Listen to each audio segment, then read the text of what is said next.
Welcome to our review on photosynthesis. So the first thing we actually need to understand here then is that plants make their own food.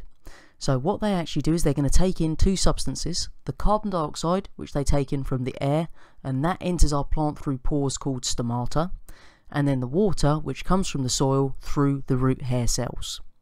And what they'll also be doing is trapping energy in the form of obviously sunlight, and this is going to be trapped using the chlorophyll, which is the pigment found within the chloroplasts. Now that energy is needed to actually allow this process of photosynthesis to occur. On your exam paper you may be asked to write either the word equation or the balance symbol equation for photosynthesis. So the word equation first of all then is carbon dioxide plus water makes glucose plus oxygen. Obviously the sequence in which you write the carbon dioxide and the water or the glucose and the oxygen doesn't actually matter. And then our balance symbol equation is 6CO2 plus 6H2O makes C6H12O6 plus 6O2. Couple of points to note there. Number one, make sure that any of the numbers found after the element symbols are in the bottom right, so don't put them floating in the air, don't put them as giant numbers, anything like this. Always in the bottom right, that subscript position. And then make a note of what the numbers in front of the oxygen, the water and the carbon dioxide actually are. Okay, so they're all sixes in this case. The only chemical that doesn't have a 6 in front of it is our glucose, which you should remember is C6H12O6. There are two products we need to remember as being made in photosynthesis. The first one is the glucose, which is an example of a carbohydrate, and that will be used in either respiration by our plants to generate their own energy, or it will be stored in different forms. The second product that we make in photosynthesis is oxygen. Now, some of that will be used in respiration by the plant.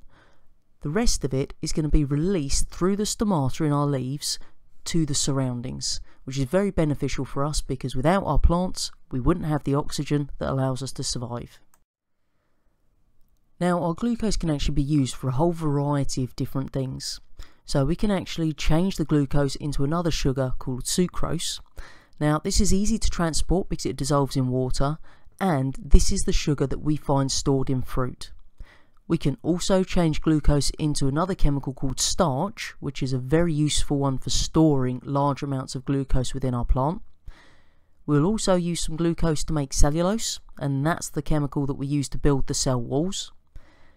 Some of it, as I've already said, is used in respiration to generate energy for these different processes to occur within our plant.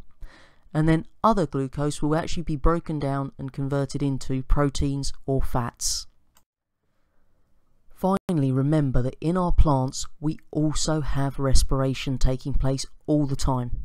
So whereas photosynthesis only happens in the day, and what we see there is our plant will take in carbon dioxide from the air and release oxygen as photosynthesis occurs, respiration, which happens all the time, then at night what we'll see is oxygen will have to be taken into our plant and therefore they will release carbon dioxide. So we do have to have respiration taking place in all living things. So every single living cell carries out respiration because that's how we get energy. And that energy is obviously needed for a variety of different things like growth, reproduction, and all those other processes that enable survival. So just remember, photosynthesis only in the day, respiration all the time.